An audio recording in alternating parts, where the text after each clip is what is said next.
Assalamu alaikum, students. I hope you will be doing great and well. Today I just came up with a new topic, which is Jane Austen as a moralist. So, I am going to discuss this topic with the reference to the Pride and Prejudice novel, which is written by Jane Austen. So, we have already discussed the summary and the characters of this novel, and the most important question of from this novel is Jane Austen as a moralist, because this question have been repeated since the 2014 past uh, onwards. Like in past papers, I have seen in the 2015, 2016, 17, 18, and 19. All of these question papers have this common question, um, which is very important and somehow a little bit difficult as well. So, we are going to continue this topic with some references from this novel, because remember one thing, that whenever you are going to discuss one topic from any novel or from about any writer, you are supposed to add some reference, or reference with the biography, or the reference to the novel. Like one aspect you have found in the biography of the writer, that aspect you have to, and you are supposed to discuss with the reference of this novel, or the current or whatever novel is would be mentioned there. So here is Jane Austen as a moralist. There must be many statements, similar statements that could be possible in your paper. So remember one thing, that the question may be such as Jane Austen as a moralist. Jane Austen was a moralist and 18th century moralist. Like आपके question paper में हर तरह से statement change करके भी कहा जा सकता है, लेकिन उसका मीनिंग ऑलमोस्ट सेम ही होगा. आपको अगर Jane Austen as a moralist पूछा जाए, तो भी आपने यही सारा लिखना है जो अभी हम डिस्कस करेंगे.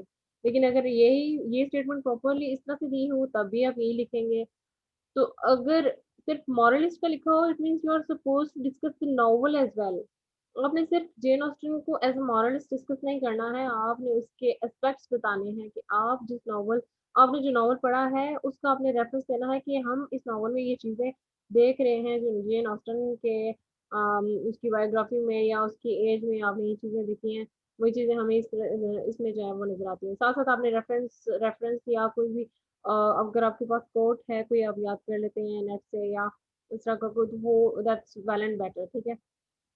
तो कोशिश ये करनी है कि रेफरेंस के साथ अपने पॉइंट्स को जस्टिफाई करें. अदरवाइज आप कोई भी स्टेटमेंट लिखते हैं, कुछ भी लिखते हैं, ये हवाई बातें समझी जाती हैं.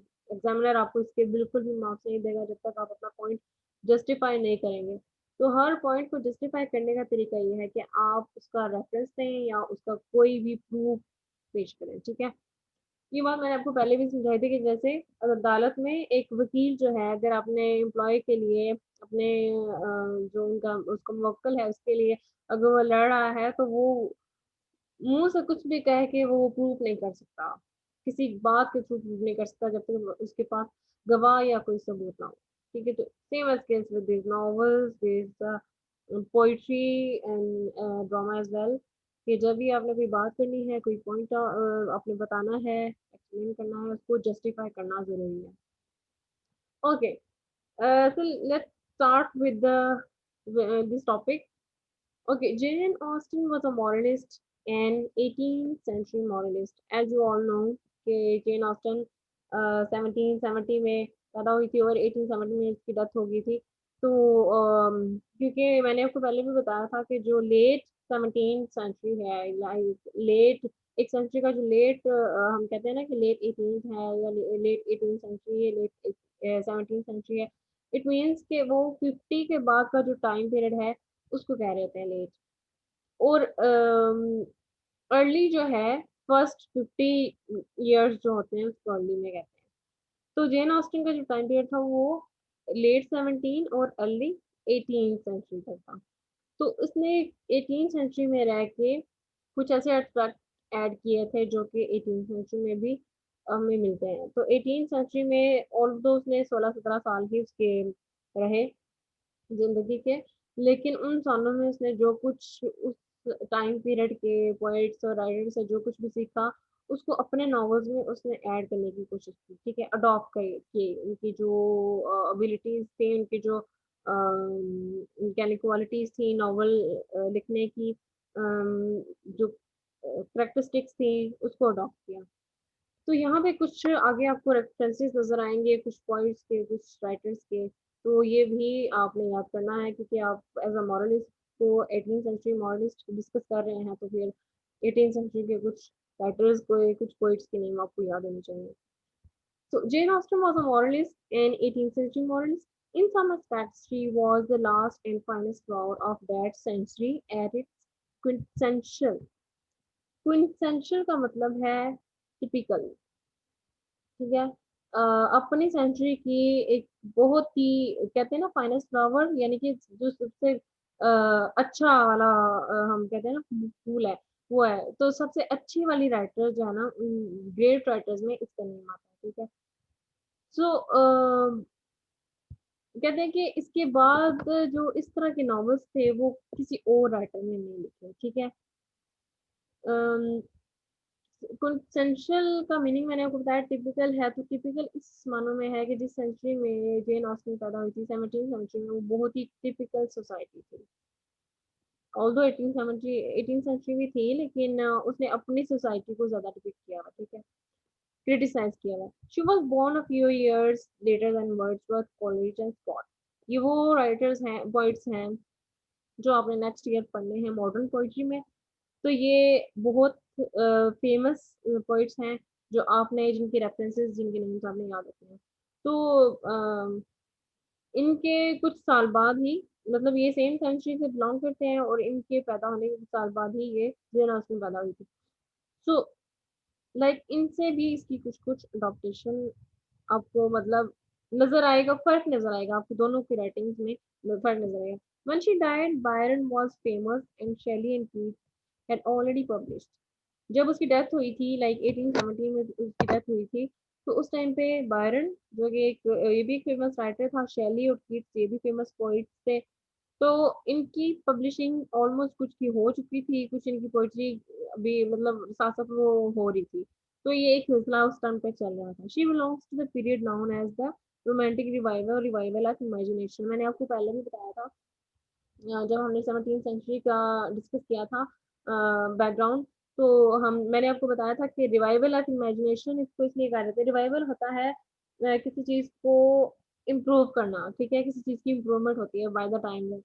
तो रिवाइवल ऑफ इमेजिनेशन इसलिए कहा जाता है कि ये एक रोमांटिक एज थी। तो रोमांटिक एज वो रोमांस जो है वो नेचर वाला रोमांस यहाँ पे उसको रोमांटिक एज कहा गया, ठीक है? रोमांटिक एज में जो शैले कीट्स और वर्ड्सवर्थ और जिन इन्होंने जो लिखा है ये इन्होंने इमेजिनेशन पे लिखा है। इमेजिनेशन सिर्फ ये नहीं होती कि आपको फैंटेसी नजर आए किसी चीज में, आपको किसी के फिक्शन के एलिमेंट्स नजर आते हैं, ये सारी चीजें होती हैं, लेकिन इमेजिनेशन उस सेंस में है रोमांटिसिज्म नेचर को लेके, और इमेजिनेशन इसलिए है कि नेचर को लेके जो इमेजिनेशन क्रिएट की जाती है। जैसे आप कीट्स या जो है वो आगे पढ़ेंगे या मे बी बीएससी में भी आपने पढ़ा हो, कुबला खान आपने पढ़ी थी, ठीक है? वो एक इमेजिनेशन बेस्ड है। हालाँकि वो नेचर एलिमेंट्स हैं सारे उसमें, लेकिन वो इमेजिनेशन है। इमेजिनेशन कैसे है? उसकी वजह ये है कि पोएट्स का कहना है कि हम अपनी इमेजिनेशन में नेचर को इमेजिनेट करते हैं और उसके थ्रू अपने डिप्रेशन को रिवील करते हैं। तो उनका ये कहना था कि इंसान अगर अपने डिप्रेशन से बाहर आना चाहता है, अपने आप को डिप्रेशन से बाहर निकालना चाहता है, तो उसके लिए नेचर के साथ इंटरेक्शन बहुत ज़्यादा ज़रूरी है, और उसको लेके उन्होंने एक इमेजिनेटिव लाइफ जो है ना एक ऐसा वो एब्स्ट्रैक्ट क्रिएट किया हुआ है अपनी पोएट्री में, ठीक है? सबने। तो ये आप देखेंगे इस वजह से इसको रोमांटिक रिवाइवल और रिवाइवल ऑफ इमेजिनेशन कहते हैं, ठीक है? Yet these titles do not suit her the least. अब ये टाइटल्स जो हैं जेन ऑस्टन को बिल्कुल भी सूट नहीं करता क्योंकि उसने इमेजिनेशन से कोई ऐसी चीज नहीं बनाई, क्योंकि उसने रियलिस्टिक नॉवेल्स लिखे हैं, उसने जो भी कैरेक्टर्स बनाए हैं, जो भी कुछ लिखा है वो सारे रियलिटी पे बेस्ड है, ठीक है। her novels belong essentially to the age of Johnson and Copper, उनकी एज से बिलोंग करते हैं क्योंकि उसने सोसाइटी को, मॉरल वैल्यूज को, सोशल वैल्यूज को डिपिक्ट किया हुआ है, ठीक है, बहुत ही beautifully. Okay, next is the heading. अच्छा, हेडिंग मैं आपको बता दूं कि आप देते हैं हेडिंग तो दैट्स वेल एंड बेटर, कि आपका इंप्रेशन बहुत अच्छा पड़ता है पेपर में। आप अपने खुद से भी, आप जो लिखने वाले हैं आपको पता है कि आप क्या लिखने वाले हैं, तो उस लिहाज से आप उसकी हेडिंग क्रिएट करें कुछ भी, जो कि बहुत ही मतलब शॉर्ट हो, बहुत लॉन्ग भी ना हो, एक लाइन जितनी भी ना हो जाए। तो हेडिंग्स जो है ना वो अच्छी होती हैं, इंप्रेशन अच्छा पड़ता है, एग्जामिनर को इजीली पता चल जाता है कि आप क्या लिखना चाह रहे हैं, आपके माइंड में क्या है, उसको आपका जो है ना वो जितनी आपने प्रिपरेशन की होती है उसको पता चल जाता है, ठीक है। तो जब अब पैराग्राफ में भी लिखना अच्छी बात है कि आप जब नई बात, अपने कोई इंपॉर्टेंट बात शुरू करनी होती है, वो आप पैराग्राफ के थ्रू ही आगे कंटिन्यू करते हैं, तो वो भी अच्छी बात है। लेकिन मैं प्रेफर करूंगी कि आप जितनी हेडिंग्स हो सके साथ साथ ऐड करते जाएं, बहुत ज़्यादा भी नहीं, लेकिन एटलीस्ट एक क्वेश्चन में 3 to 4 हेडिंग्स तो आपकी होनी चाहिए। Okay, Jane Austen classicism. Okay, Jane Austen classicism, classicism मैंने आपको बताया था पहले भी कि क्लासिज्म एक लिटरेरी स्टाइल, और कहते हैं आप, इन सिंपल वर्ड आप कह सकते हैं कि ऐसे नॉवलिस्ट को कहा जाता है जो कि जिनमें लाइक बहुत क्या लें कि एक स्टाइल है लिटरेचर में, आर्ट है लिखने का, जिसमें एक ऑर्गेनाइज वे में आप राइटर्स लिखते हैं डिफरेंट फॉर्म्स के थ्रू, जिसमें लाइक लोअर लेवल को भी वो इंक्लूड करते हैं और हायर लेवल को भी इंक्लूड करते हैं, लेकिन एक बैलेंस क्रिएट करते हैं, ठीक है, एक कोहेरेंस क्रिएट करते हैं उसमें, कंटिन्यू रखते हैं, कुछ स्टाइल ऐड करते हैं, मतलब एक ऐसा जो है ना, ये एक ग्रीक, एंशियंट ग्रीक और रोमन जो है ना वो उनके एक क्वालिटीज थी, जो ऐसे नॉवलिस्ट थे वो लिखते थे बहुत स्टाइल के साथ, आर्ट के साथ, और बहुत ही हार्मनी के साथ, जो है एक चीज को ऑर्गेनाइज करके और फॉर्म्स और स्टैंडर्ड को ऐड करके लिखना। तो ये उन जो है ना राइटर्स को क्लासिकल राइटर्स कहा जाता था। तो क्लासिज्म इसी वे में आ जाता है कि जो राइटर्स इस तरह के अच्छे बेस्ट फॉर्म और स्टाइल में जो लिखते हैं, ऑर्गेनाइज वे में नॉवेल्स लिखते हैं, उनको जो है ना वो क्लासिज्म कहा जाता है। तो यहाँ पे हम डिस्कस करेंगे कि जेन ऑस्टन का क्लासिज्म कैसा था। She is indeed a classic novelist. Okay, everything shows a delicacy of touch, a sense of balance, a severe reasonableness, a harmony of the mind in which intellect is paramount. Everything shows of delicacy. Delicacy क्या होता है? Delicacy ऐसे वो क्या है कि beautifully, किसी चीज की ब्यूटी को जो है ना वो कहते हैं हम डेलिकेसी।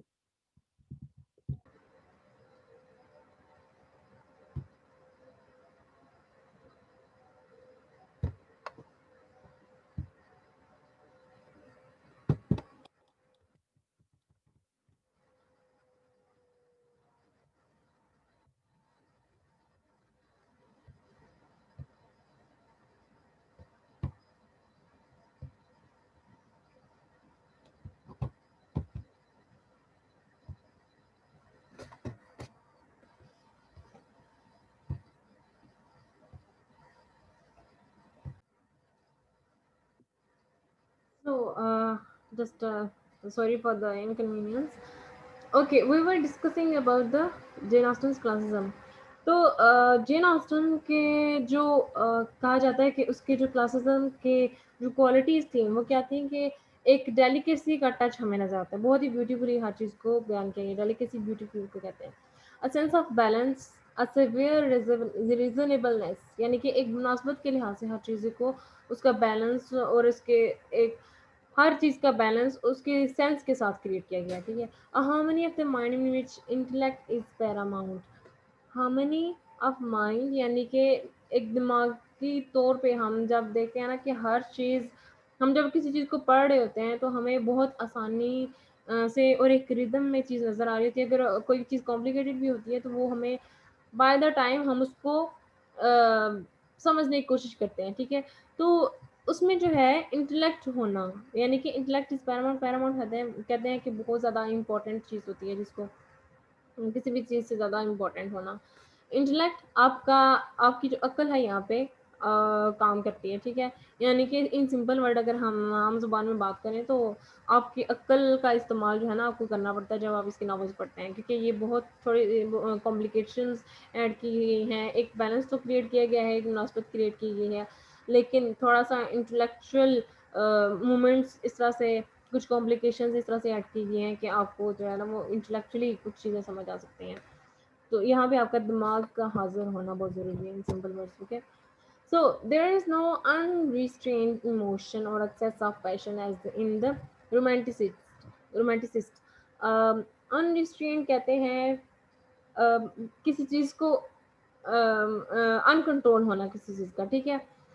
कोई ऐसे अनकंट्रोल इमोशंस और पैशन नहीं क्रिएट किए गए हैं जिस तरह के रोमांटिसिस्ट ने किए हैं अपनी पोइट्री में, ठीक है? रोमांटिसिस्ट वो राइटर्स, वो पोइट्स जिन्होंने रोमांटिक एज में लिखा, ठीक है?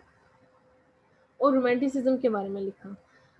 Okay, all these are disciplined by reason and intellect. हर चीज़ में, हर नॉवल में उसके करेक्टर के थ्रू जो उसने थीम्स और सेंट्रल आइडिया जो उसने ऐड किया है चेन ने, उसमें एक डिसिप्लिन नज़र आएगा आपको, एक रीज़न पीछे नज़र आएगी, एक रियलिटी आपको नज़र आएगी, ठीक है? जिसमें आपका इंटेलेक्ट काम करेगा।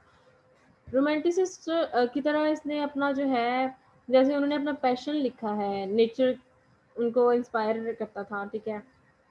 तो उन्होंने उस पैशन को बहुत ही ज़्यादा अनकंट्रोलेबल, यानी कि आपकी सोच से भी बरातर है जो उन्होंने लिखा है। तो ऐसा कुछ नहीं है कि मतलब जिसको जो आउट ऑफ कंट्रोल हो इमोशंस, आउट ऑफ पैशन हो, लाइक बहुत ज़्यादा एक चीज़ को कर देना, ऐड कर देना, वो भी नहीं किया हुआ। The elegance, this elegance is as much seen in her dialogues as in the structure. जिस तरह से पूरे स्ट्रक्चर, हमें नॉवल का पूरा स्ट्रक्चर नज़र आता है, इसी तरह से उसने डायलॉग्स को भी इसी तरह लिखा है organized way में. The wit in her novels also belongs essentially to the 18th century mod. उसका जो लिखने का तरीका है, the wheat in her novels, यानी कि उसके नॉवल में जो हमें एक स्टाइल, एक फॉर्म और एक जो इंटेलेक्ट नज़र आता है उसका, वो किससे बिलोंग करता है? बेसिकली वो एटीन सेंचुरी से बिलोंग करता है, ठीक है? उस मॉड में उसने अपने नॉवेल्स को लिखा है। She writes as one who is entirely ignorant of the growing force of romanticism. उसने अपने नॉवेल्स इस तरह से लिखे हैं जैसे उसे पता ही ना हो, लाइक इग्नोरेंट होते हैं ना, हमें किसी चीज़ का हम किसी चीज़ को इग्नोर करते हैं या हम इग्नोरेंट बन जाते हैं कि हमें इस चीज़ का कुछ आइडिया नहीं है, हमें नहीं पता ये क्या होता है। तो same is case with Jane Austen कि उसने रोमांटिक एज में रहते हुए एक इस तरह से अपने नॉवेल्स लिखे हैं जैसे ऐसा लगता है कि वो उस एज से बिलोंग ही नहीं करते, ठीक है? उसे इस चीज़ का कुछ पता ही नहीं है रोमांटिसिज्म क्या होती है, तो इसके बिल्कुल ही अपोजिट उसने अपने नॉवेल्स लिखे हैं। There is hardly any description of nature in Jane Austen. आपको बहुत ही कम डिस्क्रिप्शन मिलेगा इसके नॉवेल्स में नेचर का, unlike in Wordsworth and Coleridge who deified nature. Deified होता है किसी चीज़ को कह लें कि डिसओबे करना। उन्होंने लाइक एक चीज़ को बहुत ज़्यादा हद तक ऐड कर दिया गया, ठीक है? डाइफाइड आप इस सेंस में कह सकते हैं कि अम, उन्होंने नेचर को एक इमेजिनेटिव वे में जो है ना प्रेजेंट किया हुआ है, ठीक है? तो लाइक वो जो है ना जेन ऑस्टन के जो कह लें कि थीम्स हैं आपको नज़र आएंगी, सेंट्रल आइडिया आपको नज़र आएगा, वो नेचर से बिलोंग नहीं करता होगा जिस तरह के वर्ड्सवर्थ के करते हैं, ठीक है? तो इन्होंने नेचर को लाइक एक तरह से उसके कह लें कि हक में भी लिखा है और उसके अगेंस्ट में भी लिखा है कुछ राइटर्स ने जो ओके इसी एज से बिलोंग करते थे। Okay, the tour to the lake districts in Pride and Prejudice. अब यहाँ पे आ गया है रेफरेंस। हमने एक बात की कि जेन ऑस्टन के नॉवेल्स में आपको नेचर की डिस्क्रिप्शन नज़र नहीं आएगी, बहुत ही कम नज़र आएगी। तो हमने यहाँ पे एक उसका एक बात की, उसके साथ हमने एक रेफरेंस ऐड कर दिया जबकि हम अपने पॉइंट को जस्टिफाई कर दें. Towards the Lake Districts in Pride and Prejudice is curtailed, and the description of the beautiful grounds of Pemberley is too brief and general to make any impact. Like lake district का जो tour था जिसमें Elizabeth जाती है, mister Collins जाता है और डैसी को भी बुलाया जाता है वहाँ पे. तो उसमें एक जनरल सी डिस्क्रिप्शन दी गई है. जितने भी एलिमेंट्स ऐड किए गए हैं बहुत ही कम है. ब्रीफ होता है किसी चीज़ को बहुत ही मुख्तसर तरीके से बयान करना. तो ये जो ग्राउंड्स को थोड़ा सा बयान किया है बीच में कि इस तरह का इन्वायरमेंट था या इस तरह का कोई टूर था.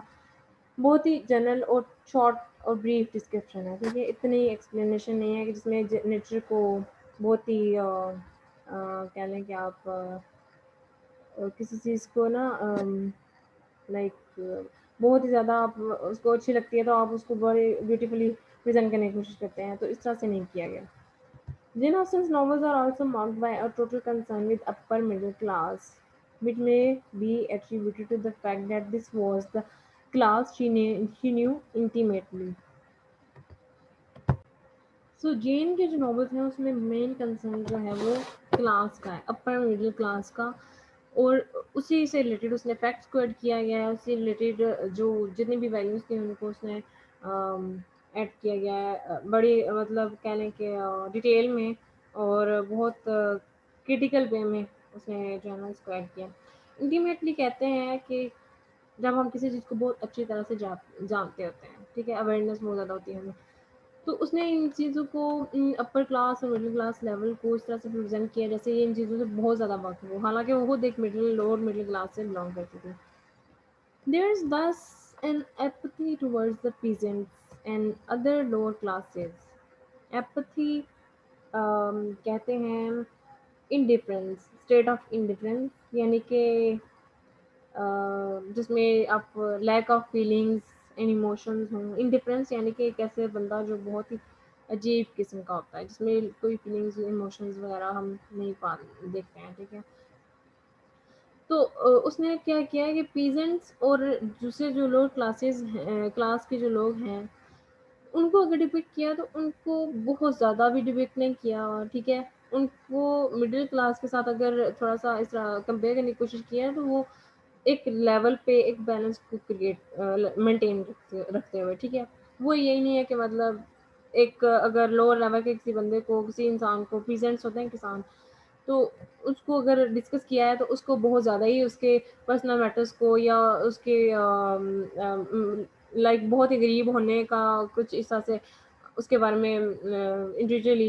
एक्सप्लेन किया हो. नहीं, ऐसा कुछ नहीं किया. ठीक है, तो एक बैलेंस के साथ जो है उसने बस उनको डिस्कशन ज़रूर की हुई है लेकिन उनको इस तरह से डिपिक्ट नहीं किया डिटेल में. In Pride and Prejudice, there is no reference to any servants or people of lower classes except the servant at Pemberley.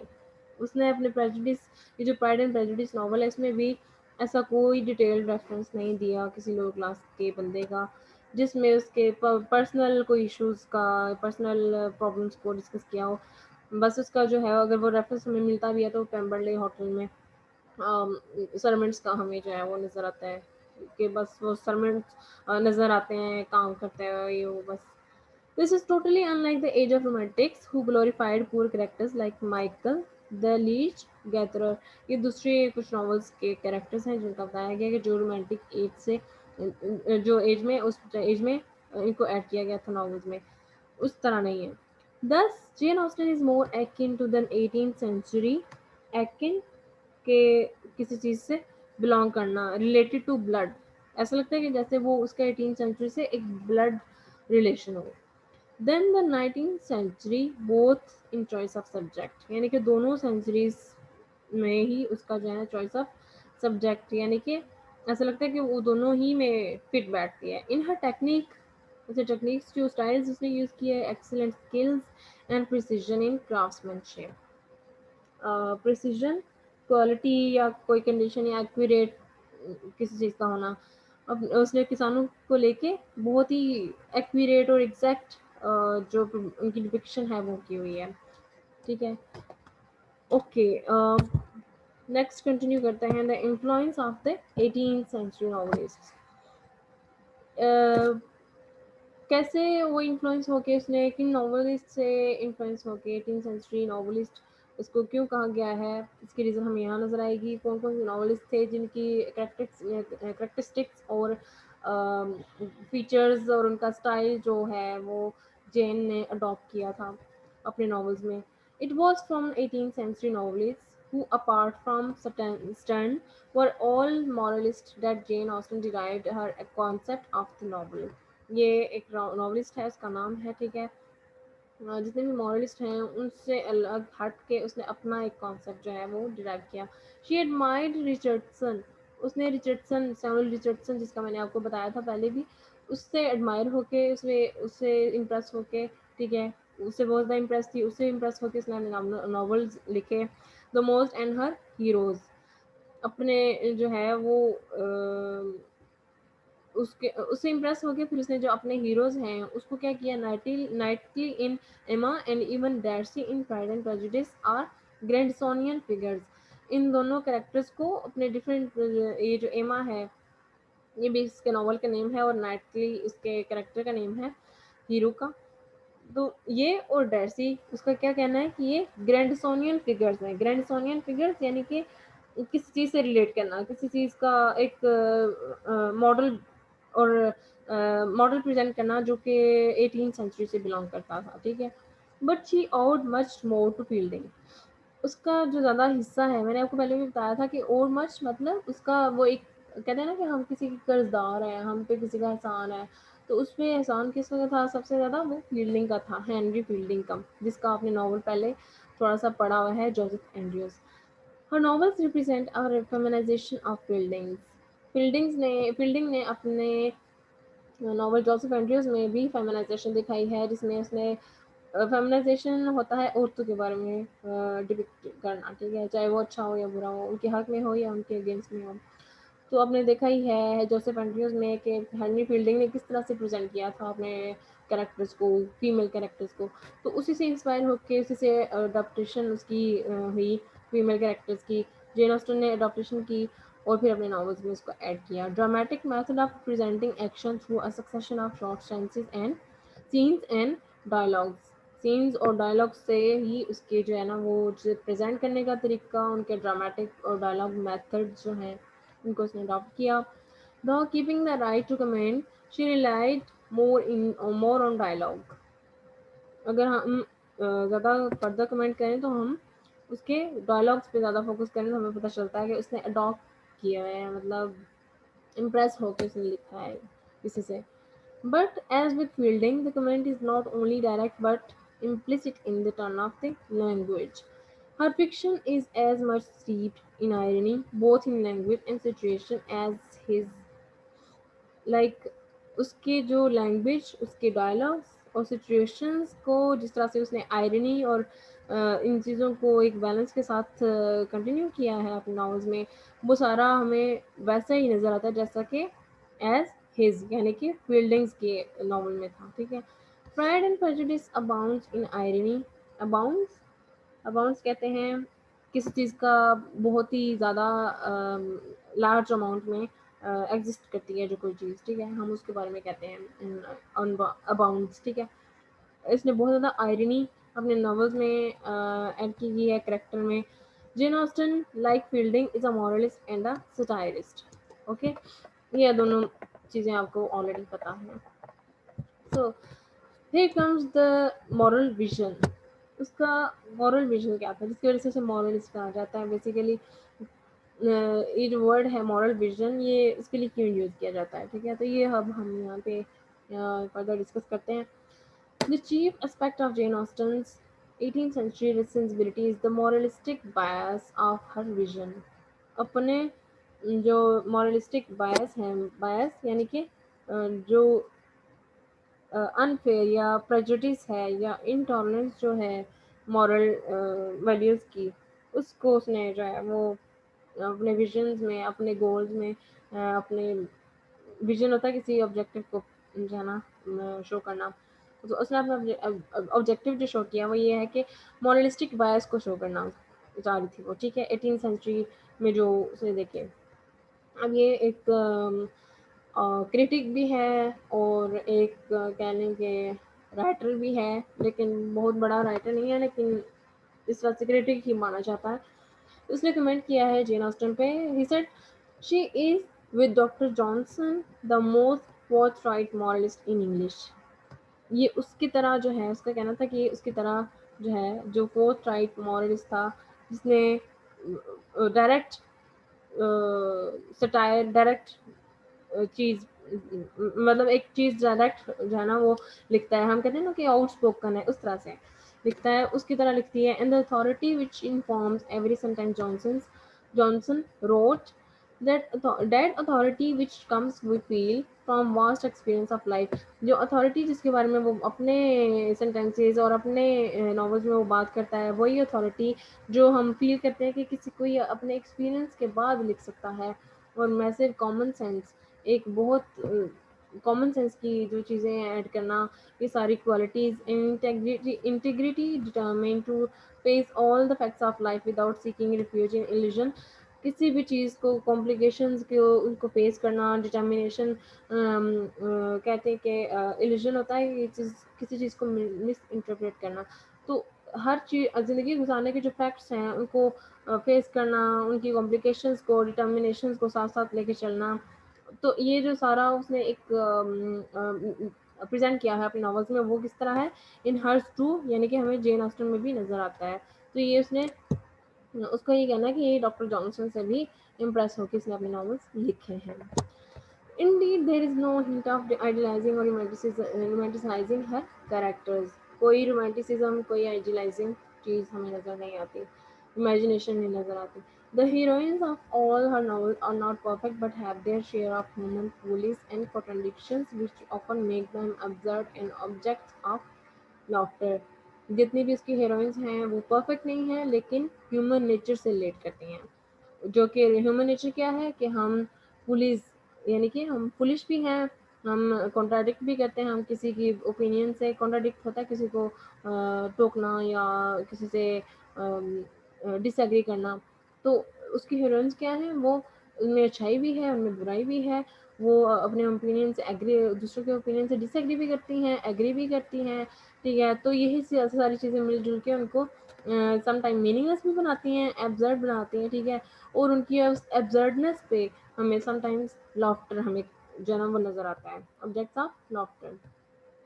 Thus, Elizabeth Bennet, for all her wit and intelligence, is blinded by prejudice। अब उसमें क्या था कि वो एक intelligent थी, खूबसूरत भी थी, अक्लमंद भी थी, लेकिन she was blinded bye prejudice। अपने इनटॉलरेंस और अपने मिस इंटरप्रिटेशन की जो उसकी आदत थी, जो उसकी क्या लें कि एक अनफेयर वो रहती थी अपने कुछ क्वालिटीज़ की वजह से। तो वो ये सारी, मतलब एक एट द सेम टाइम उसको एक नॉर्मल ह्यूमन बीइंग की तरह से प्रेजेंट किया है। तो ये सारी चीज़ें इसमें पाई हमें नज़र आती हैं। And fails to comprehend the intricate characters. और जो कॉम्प्लिकेटेड कैरेक्टर्स जो लोग उसके सामने नज़र आते हैं, उनको वो समझने में देर कर देती है, ठीक है। इंट्रीगेट होता है complicated. Jane Austen is concerned with the growth of an individual's moral personality measured by the most exacting standards of 18th century values।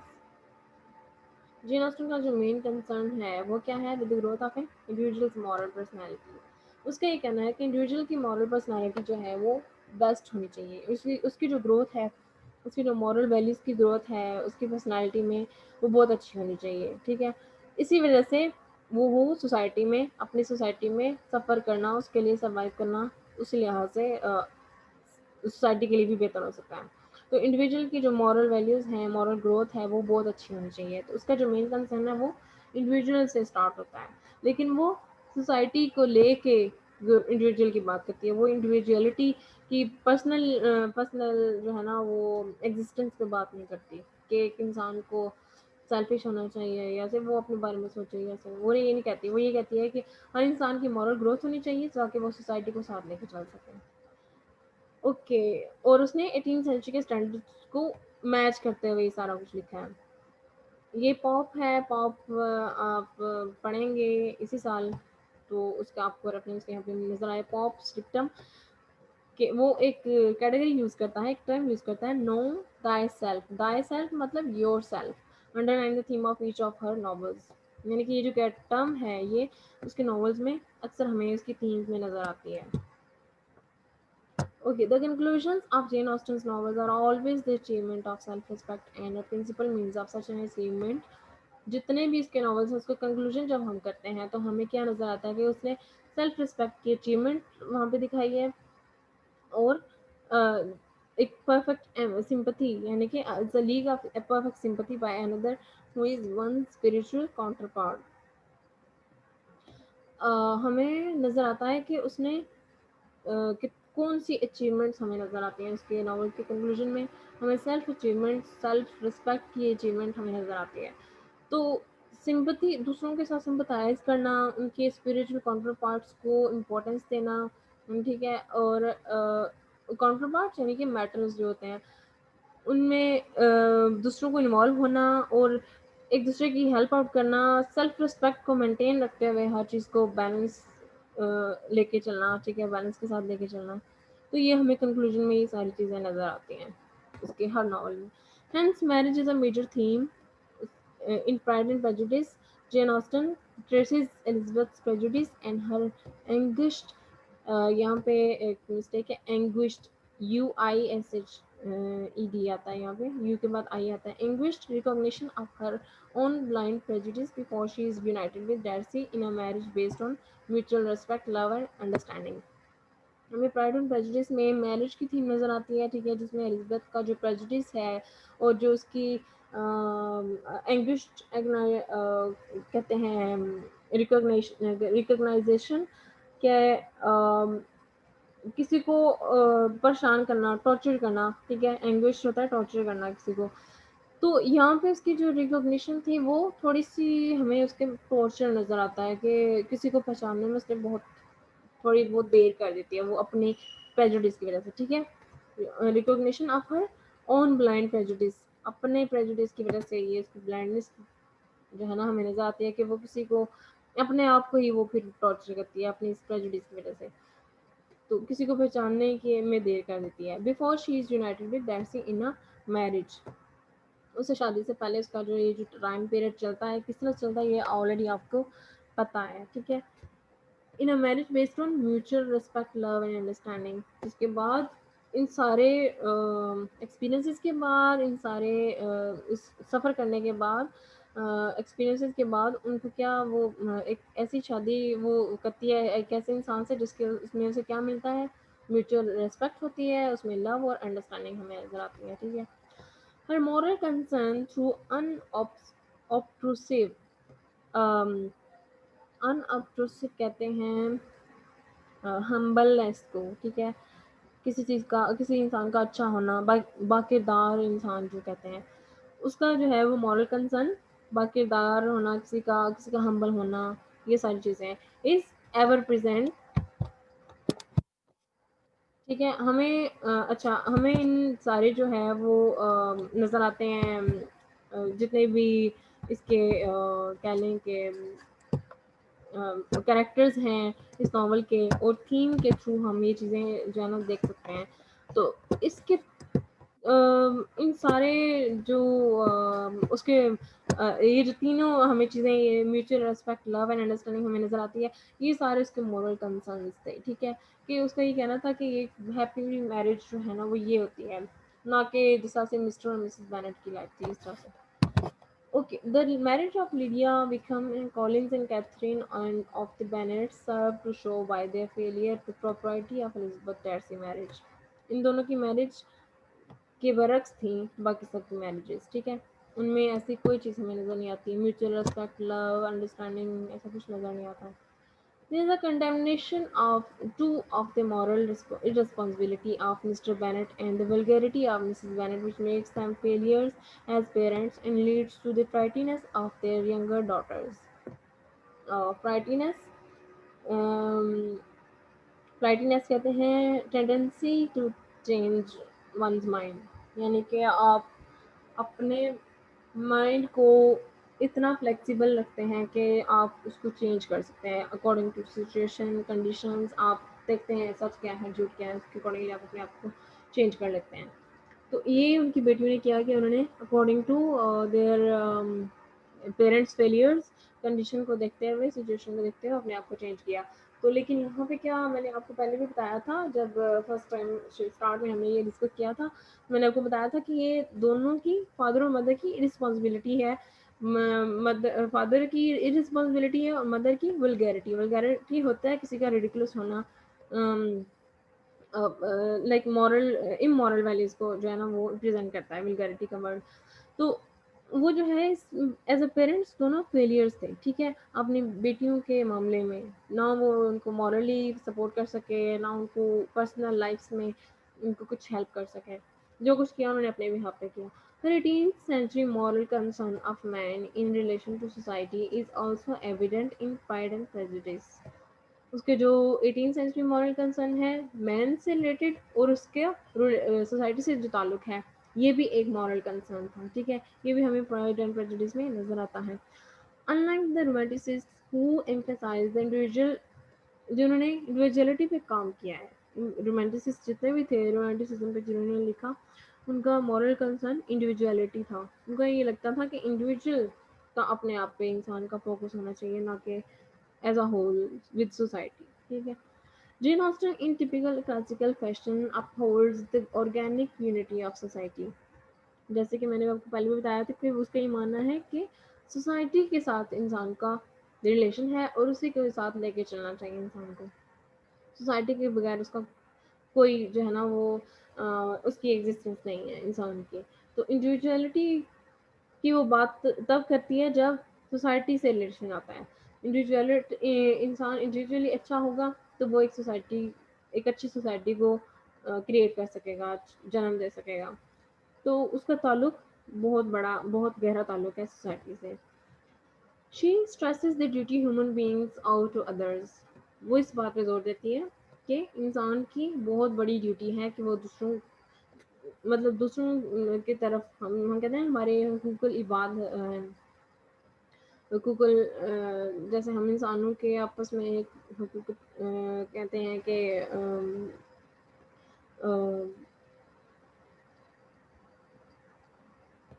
जैसे इस्लाम में हम कहते हैं कि हुकूकुल इबाद भी हैं और जिसमें हमें बंदों के हुकूक भी नज़र आते हैं।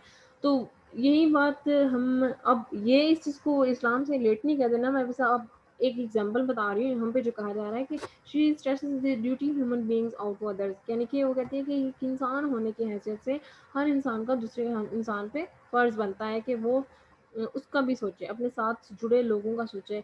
जुड़े लोग सिर्फ रिश्तेदार ही नहीं होते हैं बल्कि आपके हमसाए भी होते हैं, आपकी सोसाइटी में रहने वाले लोग होते हैं। To society and and maintains that individual desires have to be subordinated to the large social good. Even love is to be interpreted less as an individual act than a social act। यानी कि वो कहती है कि इंसान, उसने love को भी एक इस तरह से इंटरप्रेट किया है कि वो जब सोशल लेवल पे बात आती है तो फिर इंडिविजुअल की ये पर्सनल लाइफ में जो एक लव का जो एलिमेंट है वो भी पीछे रह जाता है जब सोसाइटी की बात आती है। तो ये वो कहती है कि ये भी पीछे रह जाना चाहिए। आपको सैक्रिफाइस करना पड़े, आप सैक्रिफाइस करें, लेकिन एक अच्छी सोसाइटी को मेंटेन रखें, ठीक है। एक एक कह लें कि अपने फ़र्ज़ को पूरा करते हुए, ठीक है, अपने बारे में ना सोचें सिर्फ़, दूसरों के बारे में भी सोचें, उनको साथ-साथ लेके चलें, अपनी सोसाइटी को साथ लेके चलें। इस चीज़ पे ज़ोर दिया। ये जो लाइन्स है ना, ये आप ऐड कर सकते हैं, जो थीम आपने पढ़ी इंडिविजुअल वर्सेस सोसाइटी, यहाँ पे ये पैराग्राफ जो सोसाइटी से रिलेटेड जितने भी आपको यहाँ पे लाइन्स नज़र आते हैं, आप उसको उठा के उसमें लिख सकते हैं, ठीक है। कोई भी रिस्ट्रिक्शंस नहीं है, कोई लिमिटेशन नहीं है यहाँ पे। Okay, the Lydia become elopement, passionate, and irresponsible is an example of how social harmony may be disrupted and how other lives may be ruined by the selfish act of the individuals। यहाँ पे example हमें इन दोनों के through मिलती है कि इनका जो घर से भाग जाना और एक इररिस्पॉन्सिबिलिटी की जो एग्जाम्पल हमें वो नज़र आती है कि किस तरह इन्होंने, इनकी वजह से दूसरी जो पूरी सोसाइटी और जो पूरी फैमिली थी उनकी ज़िंदगियों पे किस तरह से असर पड़ा, ठीक है। सिर्फ अपने इंडिविजुअल होने पे, अपनी इंडिविजुअलिटी पे सोचने की वजह से, ठीक है। Okay, that is why it is so vehemently denounced। vehemently आप कह सकते हैं कि फोर्सफुली या किसी चीज़ का पैशनेट होना, ठीक है। डिनाउंस करना, क्रिटिसाइज करना, तो फोर्सफुली या पैशनेटली किसी चीज़ को क्रिटिसाइज करना, किसी चीज़ पे अटैक करना, ठीक है। तो इस तरह से उसने इंडिविजुअल पे अटैक किया है। The marriages which end the book are shown its context of the families concern. उसका ये कहना है कि जितनी भी शादियां at the end of book होती हैं इस नॉवल में, उस सबका कंसर्न क्या था एट द एंड, कि वो सब, उनकी शादियां तो होती हैं लेकिन म्यूचुअल अंडरस्टैंडिंग के साथ होती हैं, पेरेंट्स भी खुश होते हैं, फैमिली सबकी एग्री होती हैं, ठीक है, सबकी फैमिलीज। तो यहाँ पे बेसिक कंसर्न क्या नजर आता है हमें, फैमिली कंसर्न नजर आता है, families concern. Marriage of Elizabeth and Darcy, Jane and Mr. Bingley brings happiness and stability to everyone, not simply to themselves। ये सारे पॉइंट्स आप इंडिविजुअल वर्सेस सोसाइटी वाली जो थीम है आप उसमें भी ऐड कर सकते हैं, ठीक है। तो यानी कि इनके उनकी जो शादी थी वो उससे ना सिर्फ बहुत स्टेबल और हैप्पी थे, बल्कि उनकी सोसाइटी, उनकी फैमिलीज भी खुश थे इनसे। Okay. However, complacent adherence to accept social attitude is not what Jane Austen emphasizes। ये सारा जो है वही जेन ऑस्टन के जो है वो कंसर्न से रिलेटेड है, वही आप खुद देख लेना एक दफ़ा, एक एग्जांपल ही है। Okay, last topic of this discussion is 18th century style। 18th century style क्या था ये हम थोड़ा सा देख लेते हैं। Jane Austen's major affinities with the culture of 18th century also extends the stylistic modes it fostered। fostered होता है किसी चीज़ को encourage करना, ठीक है। affinities हम कहते हैं आप कह सकते हैं कि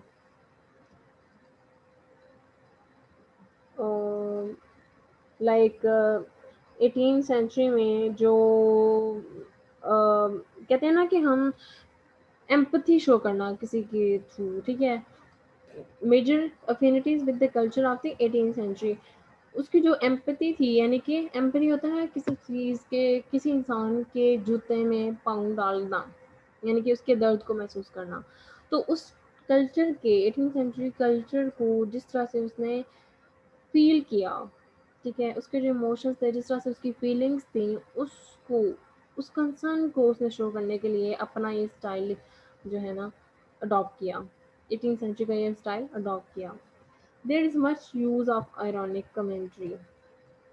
आयरॉनिक कमेंट्री बहुत ज़्यादा है, यानी कि कॉन्ट्राडिक्शन, आयरनी क्या है, contradiction between reality and appearance.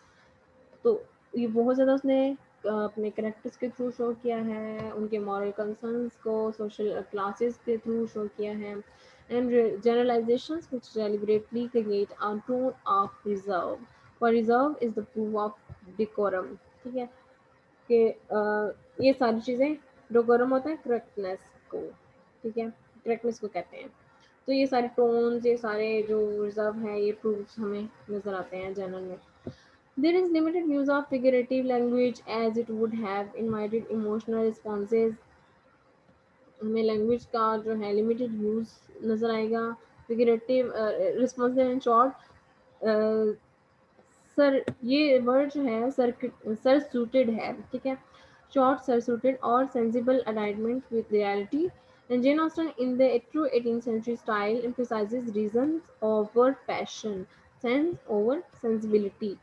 हमें उसकी जो अलाइनमेंट है, एक एडजस्टमेंट, अलाइनमेंट होता है एडजस्टमेंट करना, ठीक है, रियलिटी एक वही चीज़ कि ये सारी चीज़ें एक लैंग्वेज, लैंग्वेज को, इमोशंस को, जितने उसके इमोशनल रिस्पॉन्सेज हैं, जो उसके सेंसिबल करेक्टर्स हैं, सेंसिबिलिटी के जो एलिमेंट्स हैं, उनमें और रियलिटी में, आयरनी में, इन सारी चीज़ों को मिल मिला के उसने बहुत ही एडजस्टमेंट एक क्रिएट की हुई है, बहुत सी बैलेंस के साथ इन सारी चीज़ों को एक लेके जो है ना उसने 18th सेंचुरी स्टाइल में ऐड किया हुआ है, उसके थ्रू ऐड किया हुआ है अपने नॉवल में।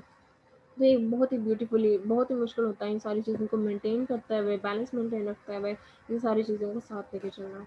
And Jane Austen in the 18th century styles emphasizes reason over passion and sense over sensibility. हर चीज़ के पीछे उसने रीज़न जो है ना दिखाई है, पैशन इतना नहीं दिखाया, पैशन के ऊपर इसने रीज़न को तो जो है ना वो कहने के तरजीह दी। सेंस ओवर सेंसिबिलिटी, ये भी ये एक टर्म है, डिफरेंट टर्म है, एक डिफरेंट एक्सप्लेनेशन है। मैं समटाइम आपको कभी ड्यूरिंग लेक्चर या फिर यहीं पे किसी लेक्चर में जो है टॉपिक में आपको बता दूंगी। सेंस ओवर सेंसिबिलिटी वैसे कहते हैं कि सेंसिबिलिटी होता है कि सेंसिटिव होना किसी चीज़ का, तो उसका ये कहना था कि किसी चीज़ की सेंसिटिविटी पे भी अगर कोई चीज़ प्रेफर करती है तो वो उसकी सेंस है। हर एक चीज़ में आपकी रीज़न, जैसे मैंने आपको बताया था कि आपके एक्शंस के पीछे एक रीज़न होनी चाहिए, और हर एक्शन के पीछे जो हर सेंसिटिविटी के पीछे आपकी एक सेंस होनी चाहिए, एक प्रॉपर आपके पास रीज़न हो, प्रॉपर सेंस हो, जिसमें आपकी लॉजिक बनती हो, ठीक है, किसी चीज़ में, किसी काम में, किसी स्टोरी में सेंस बनती हो।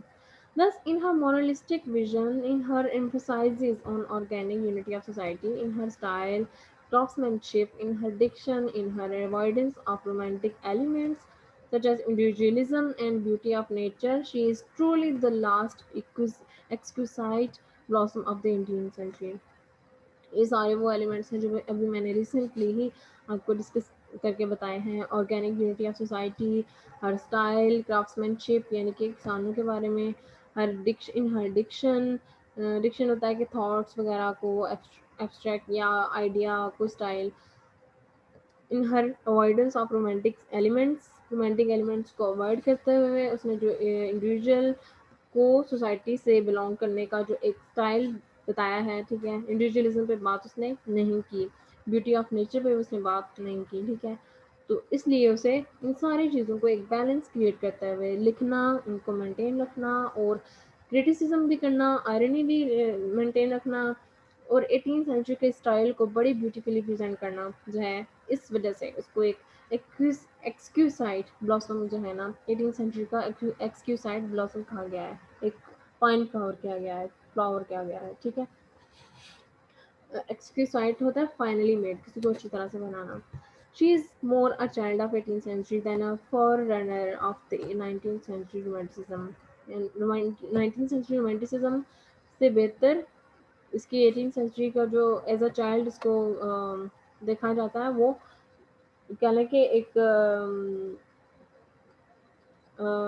19th सेंचुरी में फॉरेनर कहते हैं एंसेस्टर्स को, यानी कि जो पिछले लोग आ रहे थे जिन्होंने रोमांटिसिज्म पे लिखा, और 19th सेंचुरी में भी उन्होंने रोमांटिसिज्म पे कुछ लोगों ने लिखा, वो पीछे से एक सिलसिला चलता आ रहा था, उस पे लोगों ने कंटिन्यू किया, लेकिन कह लें कि उसके निस्बत अगर हम इसकी बात करें तो एक बहुत ही फाइनेस्ट फ्लावर हमें नज़र आता है जेन ऑस्टन के थ्रू, ठीक है। 18th सेंचुरी का एक कह लें कि एक प्रीशियस पर्सनैलिटी या प्रीशियस चाइल्ड के तौर पे हमें नज़र आती है, ठीक है। So this was all for this topic. I hope कि आपको बहुत बहुत अच्छी तरह से समझ आ गई होगी अब, क्योंकि इस टॉपिक को फर्दर एक्सप्लेन करने का ड्यूरिंग लेक्चर मेरा कोई इरादा नहीं था, क्योंकि हम ऑलरेडी ही इसको डिस्कस कर चुके हैं। तो कोशिश करें कि जो कुछ आपको समझ ना आए उसको पहले अंडरस्टैंड करने की कोशिश करें खुद, फिर उसके मीनिंग कुछ अगर आपको नहीं समझ आते या सेंस नहीं समझ आती है उसको नेट में सर्च करें, फिर भी ना समझ आए तो फिर आप मेरे पास आए, ठीक है। So you can ask me any time. आपको बेहतर पता है कि आप जब भी मुझसे पूछते हैं मैं आपको रिप्लाई करती हूँ, ठीक है, बताती रहती हूँ साथ साथ। सो बेस्ट ऑफ लक, और take care of yourself and remember me your prayers as well. So we'll see you in the next topic. Till then, Allah Hafiz.